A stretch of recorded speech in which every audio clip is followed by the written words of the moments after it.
Good morning, everybody, and welcome back to the channel. So it's Friday morning, and we got a beautiful morning this morning. No dew on the ground, so it's nice and dry. So we made our plans for today. The first thing we're going to do is we've got a small patch that we have to go through a woods to get to.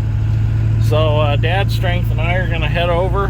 He's following me with his pickup, and we're going to go make sure that the path is clear. It could possibly have a tree across it due to the high winds that we've had.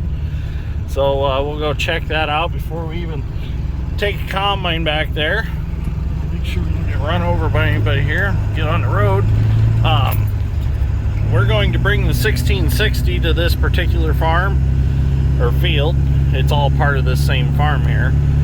The reason being is because it's got the 20-foot head on it, and it'll fit down the path without having to take the head off. And when we get back here, there's no good place to put a head on without running soybeans over. So it's sitting here anyways, might as well utilize it. And while I'm down here cutting this field off, I'm going to go ahead and go to the next big field that's right down the road.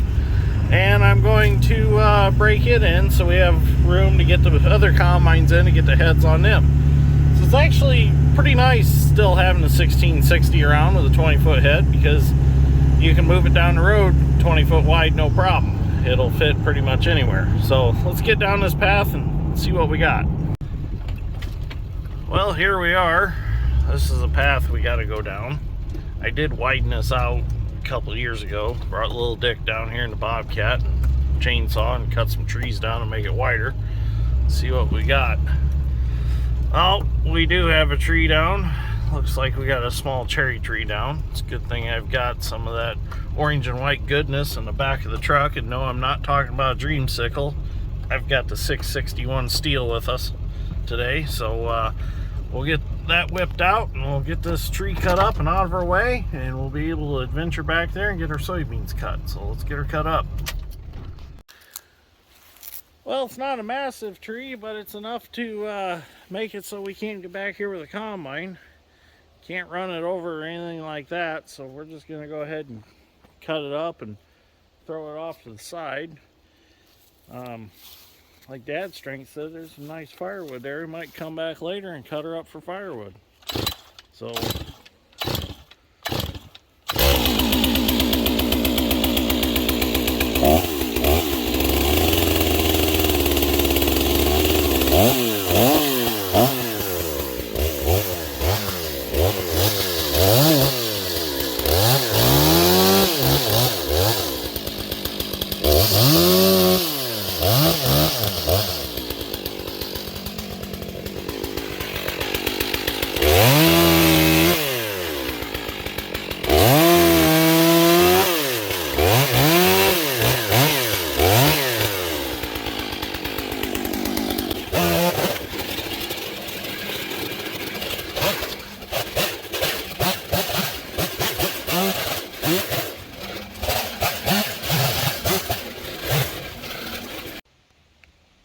well, that's a lot better. Now we can get through here to get to the field. So let's go get the combine and get started.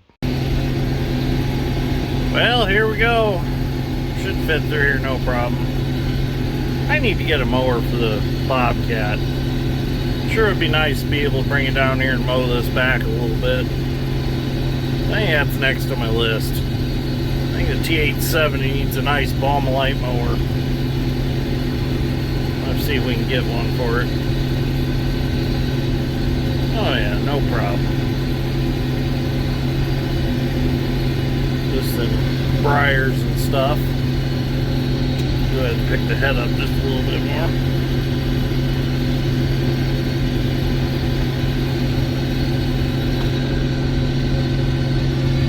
Sure we get around this tree here. There's a stump I gotta watch over here. Oh yeah, no problem. We're in.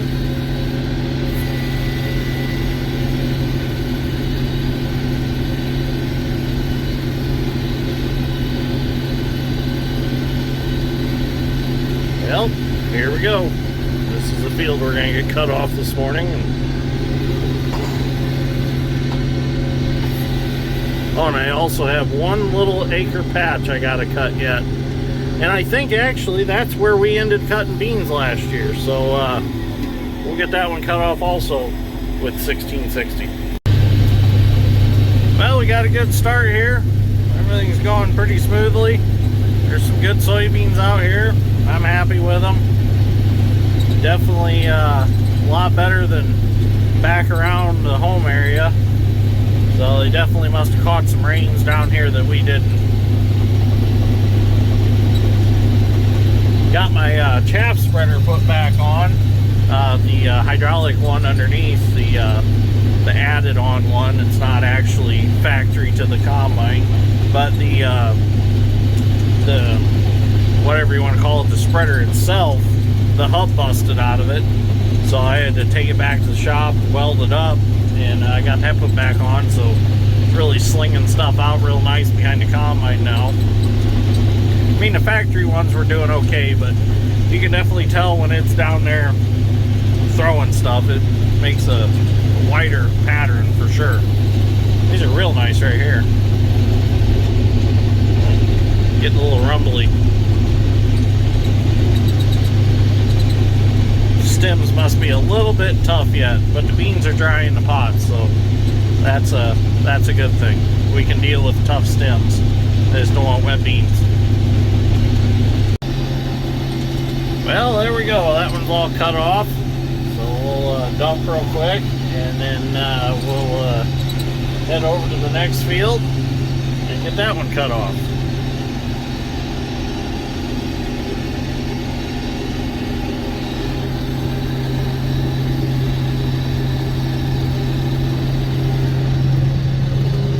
I need to clean my windows.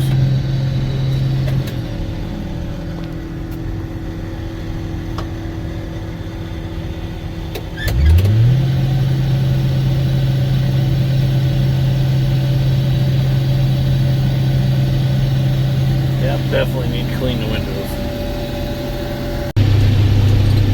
So this is the next little field, and as you can see, there's not much here at all.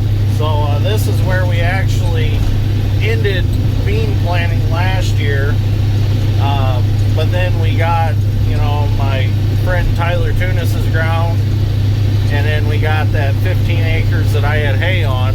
So I ended up planting more beans for the year. But this was the official of the ground that we had already farmed for the season. Then we added the rest of all that. So let's get this mowed off real quick and get to the big stuff. So what we really need to do, and if we can get the permission to do it from the landowners, we need to go straight ahead of me right there and clear about a 40-foot wide strip through there. That way we can just come out of the big field right into this little field, or even clear the width of this all the way to the big field and just farm this as all the inroads to the end of the field. Definitely would make it nicer that way. I don't have to fold and unfold to come down the road and around to get here. And really there's not too much in there that needs to come out. There's an old corn crib, an old house foundation, but really not much of anything. I just don't know who we would get to clear all that off. I don't know anybody that's got the equipment to do it with, so I'd have to find somebody to do it. So we'll figure that out, but first we got to get the permission to do it. So we'll figure that out later. Well, we're back in the gleaner now. So now we're in the big field with Dad. He's got quite a bit of it cut off already. I ended up going across the road, and I cut off two small fields across the road. And then I ended up running a load of soybeans in to the elevator, and then by the time I got back he had that much cut. So we'll get started here and we'll see what we can get done yet this afternoon. We've got one more field on that side of the ditch, and that's a pretty good sized field there, so we got enough to keep us busy the rest of the afternoon. So let's see if we can get this finished up.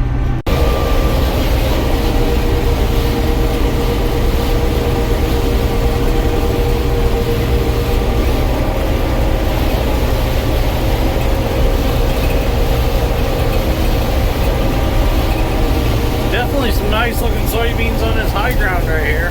I'm pretty impressed.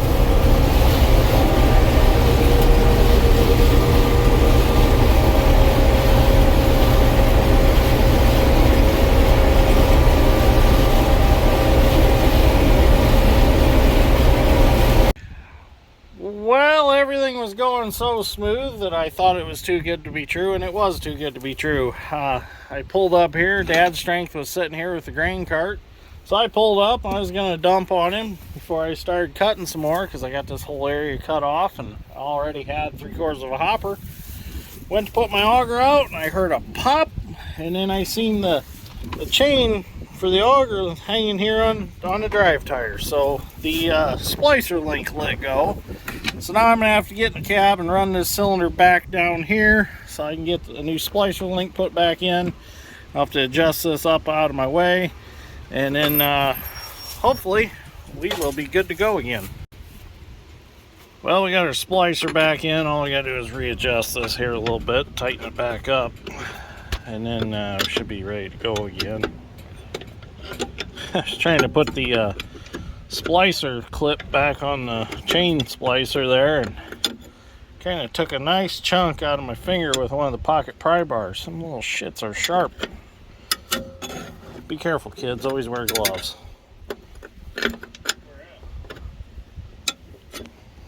Okay, that should be good and tight. I'm going to lube that up a little bit. I got to tighten this bolt up yet. I got to grab another wrench out of the truck, and then we're ready to go. Well, we got her to come out. It's got a little bit of dirt in the swivel from cutting through some groundhog holes the other day, so that's not helping any. So I'm going to unload and get back at it. Well, it's going real good other than that unloading auger hiccup. So, looks real nice. Got all this mowed off to that side of me. Dad's here helping me now. So we will get this cut off this evening yet. And then tomorrow we'll head to the monkey field. The reason we call it the monkey field is because there's a monkey sanctuary by it. Well, for those of you that have been following the channel for a while, I've mentioned the monkey sanctuary before. But for those of you who haven't been with the channel for a while, we call it the monkey field because it's so close to the monkey sanctuary. There is a little bit of volunteer corn in this. We had some wind damage last fall, so there was some corn that had unfortunately fell to the ground and we couldn't quite get it picked up. But now with M3, with the corn reel, that won't be an issue this year. So it's nice having a corn reel in the arsenal.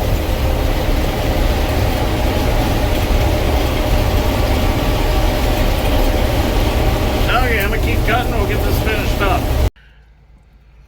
Well, field meals are definitely impressive this fall, aren't they? Oh yeah. Yeah, for sure. Between Mom, Madison, and Sausage, they've done a really good job of feeding us. We got fried chicken, macaroni and cheese, barbecue sauce, Hawaiian rolls. It's been good. It's been good. Okay, we're going to eat real quick and we're going to get back at it. Well, it's Saturday morning. The kitties are all fed and happy. So we're going to go move some combines and go get started on the monkey field. We got finished where we were last night. I didn't get a video at the last there, kind of forgot. So let's get at it this morning and see what we can get done. Well, we got the combines ready to go. So we're gonna head down to the monkey field. Dad's gonna take his head off and put it on the carrier because I can just barely sneak 25 foot down the road. There's no getting 30 down the road. So there's some tight mailboxes and people leave their trash cans sitting next to the road. So I'm gonna get down there. It's only about maybe a mile and a half. I'm gonna go ahead and get us a spot cut. Then we can get the 2388 in and get the head put back on it. And then we'll get at her. Well, there's the monkey sanctuary. Not what you would think. You'd think there'd be monkeys running up to the fence to wave me as I go by, but there are no monkeys that are out just running around. They have their own little cages back there. Well, we got the 2388 now. We're getting it moved down to the monkey field. Dad already took off with the head ahead of me. That rhymes, ahead of me. So we'll get down there, get his head put back on, and then we'll get cutting. Well, we got a good start. We got all the way around the field broke in. Now I'm setting me up an angle and then I'm going to start cutting back to the south. Dad's cutting to the south where he's at towards me, so we'll meet at the end. So I kind of had some trouble this morning. I had to make some adjustments. The feeder drum clutch was slipping. I'm like, that shouldn't be slipping. I deleted it. I put 3/8 nuts behind the spring and hammered it tight with the impact, or behind the springs and the holes. Well, here to come find out, the bolt backed out, and it was still driving enough that it would drive part of the time, but as soon as a wad would go in, it'd start slipping. So after 3 times, I finally figured that one out. That was a pain in the butt. So I got that figured out and fixed and tightened up, and we're ready to roll again. I just have to keep an eye on that and make sure it stays tight. I have to put a little Loctite on it or something. So we had to clean up a bunch of tree limbs on this end from all them trees. We had that storm this last summer. You could see all the tree limbs we had to pull out of the beans. So, okay, we're gonna keep cutting, get the monkey field done, and get on to the next one. A viewer asked me if I always cut with my wobble box into the head in the beans. Well, I don't always keep it out of the beans, let's put it that way, because I like to go down and I like to come back. That way, if I go down and come back, I'm picking up the beans that I leaned over as I went down. So that means that ends up putting the wobble box back in the uncut beans, which I've never known that to be the wrong way of doing it. I never knew it hurt to let the wobble be in the uncut beans. These 10-20 heads are narrow enough that it really don't hurt anything. It's not like it's pushing beans over that bad or anything. So I don't know. Maybe somebody can explain that one in the comments. I don't know if I'm supposed to go all the way around the field and just keep the wobble out of the uncut beans the whole time, or if I'm doing it the right way or the wrong way, or let me know. I know everybody's got their own way of doing it, and I'm just curious of other guys the way they do it. Well, just a few more passes and we'll have it. It's got this triangle shape here left to do.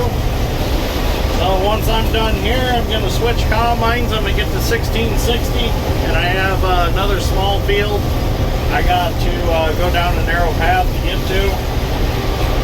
Just not much back there, so just going to grab it and use it. The next field that we're going to that's large, it's within driving distance with a head on. I'm just going to leave my head on the cleaner and not mess with taking it off. And plus, when I get back to that small field, there's no good spot to put a head on and off, or on at least, without running soybeans over. Because I planted all the way up to the entrance, and the high sand actually did pretty good back there, so I don't want to ruin what soybeans are there. So it's just easier to grab the 1660 and go. So we'll do that here in a little bit. Well, we got everything moved to the next field. Dad brought me back for the 1660. So I'm going to put some fuel in it and then head to that small field down the path, get that one cut off, and then go back and join them in the big field, probably get back in the gleaner. The next place the 1660 is going is in La Crosse. We've got like 12 acres of beans to cut for the mailman. So we're going to move it up there this evening. And that's tomorrow's project. We're going to get the mailman's beans cut. So kind of a long drive from here, but he's got beans that need cut, so we'll go cut them. So I get my fuel and head to the field. So when we first started farming this, you'd bring the grain cart down here and the trees would brush the sides of it. So this summer I brought the brush mower and the excavator and I mowed her back. You can see how far I mowed it back, as far as I can reach. I ground the stuff off.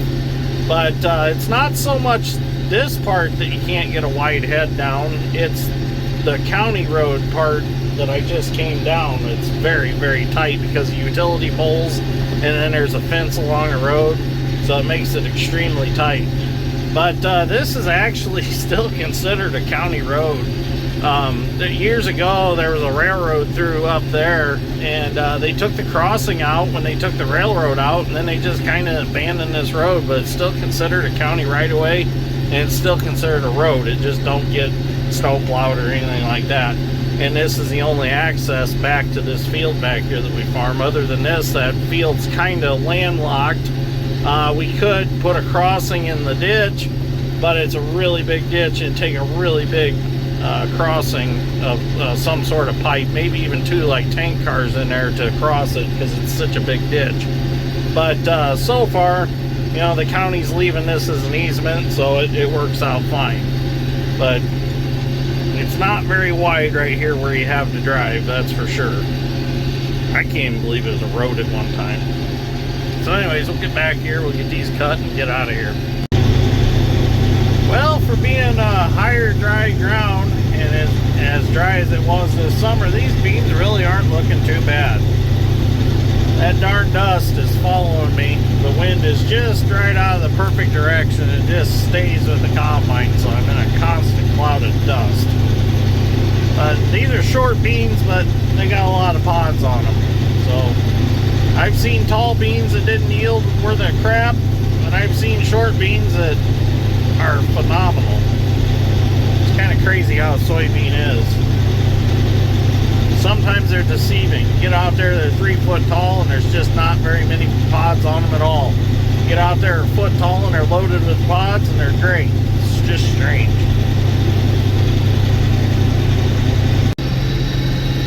Well, that's the last of the little fields. All big fields from here on out, other than what we're gonna go cut for the mailman. So that's not gonna be till tomorrow. So let's go over to the big field over there with Dad, and we'll get that one cut off yet this afternoon, hopefully. Well, I made it to the big field with Dad. He's over there cutting. You see, it's a pretty good sized field here. It's kind of hilly, but we're gonna get this cut off, and then we're gonna come back in the next week or so and get some rye spread on it, disced in, and get it growing for a cover crop. Seemed to work real good last year, so we're going to do it again this year to it, since it is higher sand. Help hold the moisture and get some organic matter in the soil and keeps it from blowing. So beans don't look too bad for the summer that we had. It was hot and dry.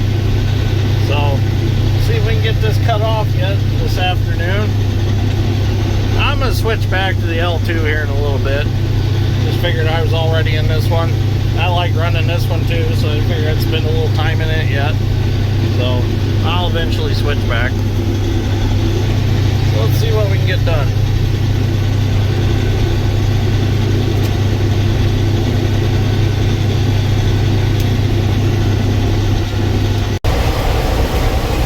Now we're getting some beans cut. We're back in the L2 now. It don't mind some green stems here and there. It just eats them.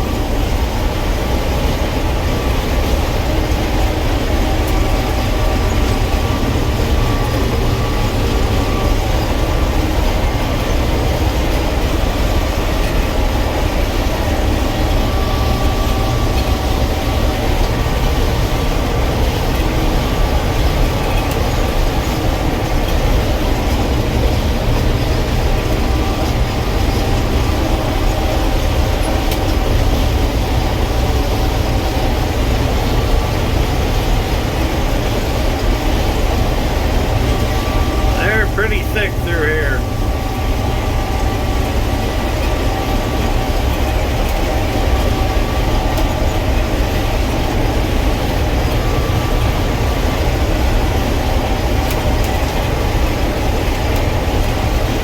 Got the reel pretty high too, and it's still in them, so they're pretty tall.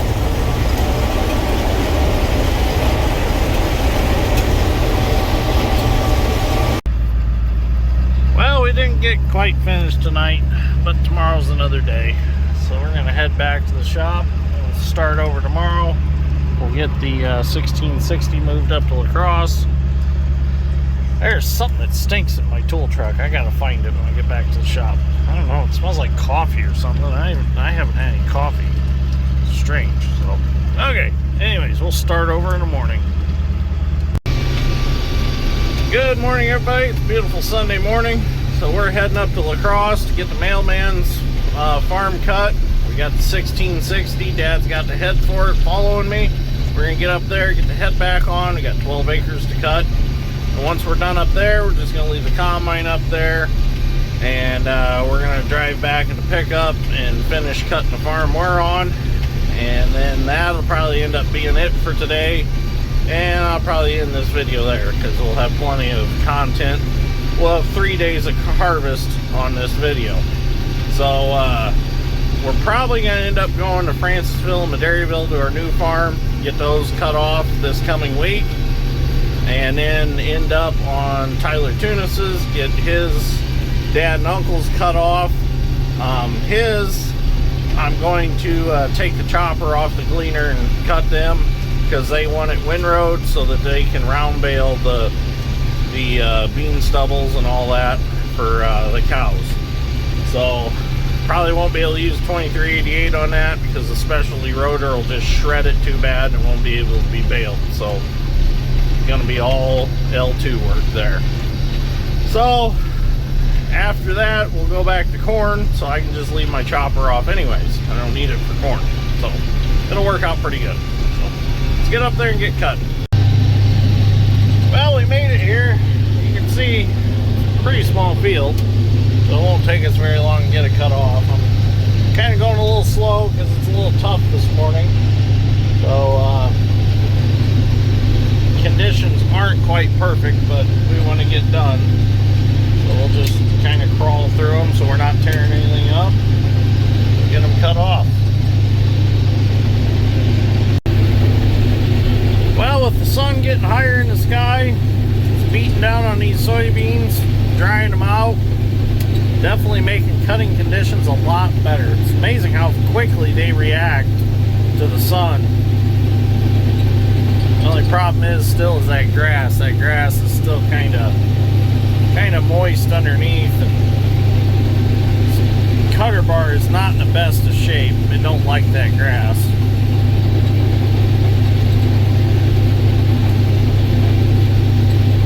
Rebuild the cutter bar in his head. The rest of the head is excellent. Just the cutter bar is getting kind of wore. You don't realize it as much on bean heads as you do on like hay mowers and stuff.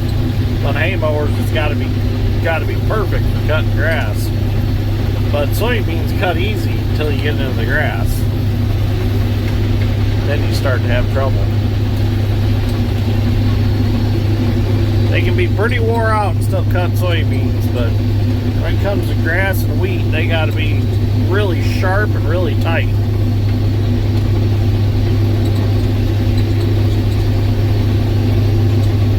So you get that good shearing action. Okay, we don't have too much left here.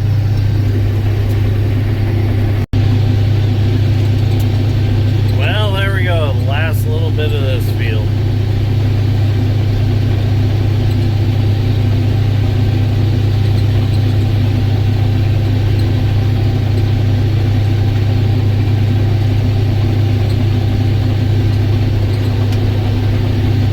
Something cool coming down the road.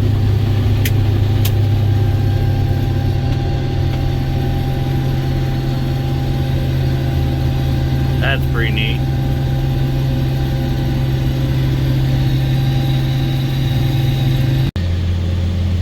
So we're gonna unload these in the mailman's M&W little red wagon. I should have cleaned that window. Nice thing about the gleaner is you can bring the auger all the way down to the wagon. Then you don't have nothing splashing out.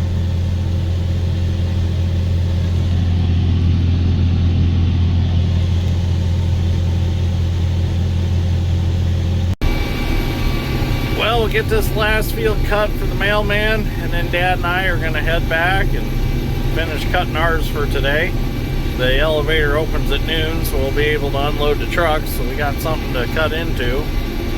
We got the grain cart we could fill yet, but I think it's going to take more than just a grain cart, so we'll get those trucks dumped and then we'll get back to cutting our own. Okay, now we're back to cutting our own beans. We got the L2. We're going to finish this patch up right here. We're going to go across the ditch and cut those two, and then this farm will be done. We marked this one off the list.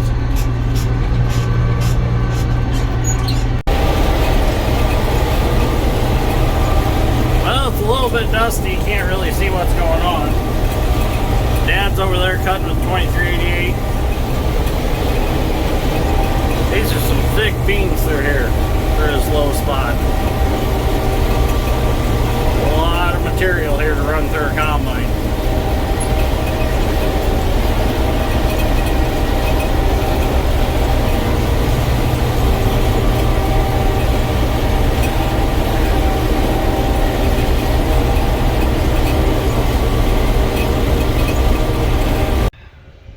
Well, I kind of had a misfortunate accident. I run a chunk of wood in the head along the ditch bank over there and ended up breaking off some of my auger fingers, which these are fiberglass fingers.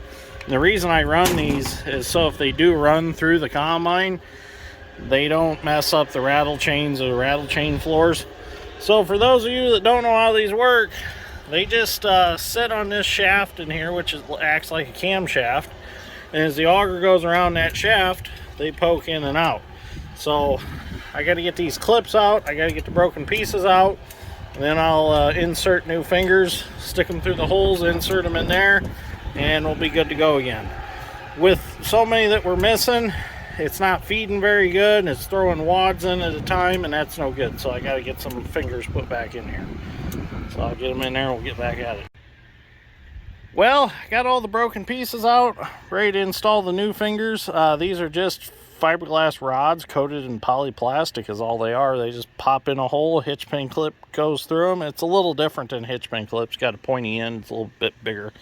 But the nice thing about these is if they break off in the auger and they break off long, they won't punch holes in the auger drum. The old steel ones, if they break off in there and they're too long, they'll actually punch holes in the auger drum, and that's no good. Also, if the old steel ones break off, they could potentially injure something in the combine. In fact, a friend of mine, his combine, the rotor had dirt and stuff in it. Couldn't figure out how it got dirt in it because at high RPMs it would vibrate really bad. So he realized that he'd turn it and he'd hear something in it. Well, we couldn't figure it out. He called me a couple times. I'm like, man, I don't know. I really don't. I said, the only thing I can think that would cause a combine to vibrate like that is a chopper issue or something like that. And he told me about the dirt. And I'm like, well, how did the dirt get in there? The only way dirt gets in there is if you rip a rasp bar off and it makes a hole in the rotor. Well, come to find out, he found a hole in the rotor that was actually about the size of one of these fingers. And it must have got caught between the rotor cage and the where the rasp bar bolts on, and it punched a hole right in that rotor, and that's how all the dirt had to get in it. So he had to actually cut a hole in the rotor drum, get in there with a shop vac and suck it all out. Got all of it out, welded it back up. It's been fine ever since. Okay, that's enough of me talking. Let's get these back in. Daylight's burning. We want to get these beans cut. So let me throw them in real quick and we'll get back at it. Okay, so I didn't have enough fingers to fill all the holes, but that's fine. That's plenty to get me by. Just kind of staggered them out. I'll order some more tonight and have them here by Wednesday. Shoops is pretty good about getting us stuff pretty quick since they're not very far away. So let's get back to cutting. Oh yeah, feeds so much nicer with the fingers back. Before it was piling up in the center and trying to run it all through at once. Look at that, suck it right in. That's what I like to see.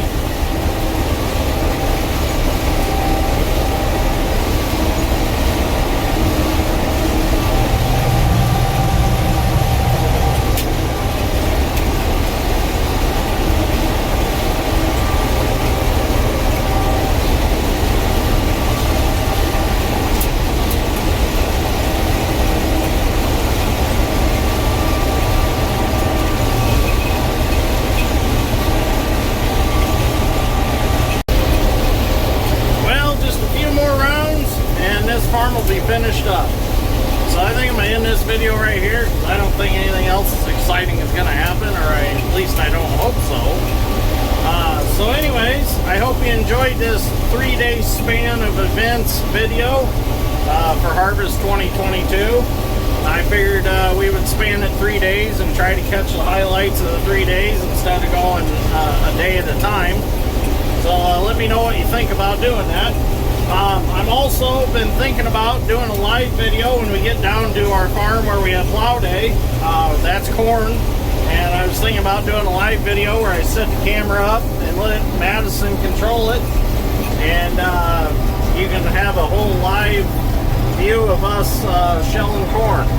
So, and then maybe I'll have Mom drive the truck around so that she can get shots of everything while it works. So I think that'd be pretty exciting. So anyways, thank you for watching. I greatly appreciate it, and we will see you all in the next one.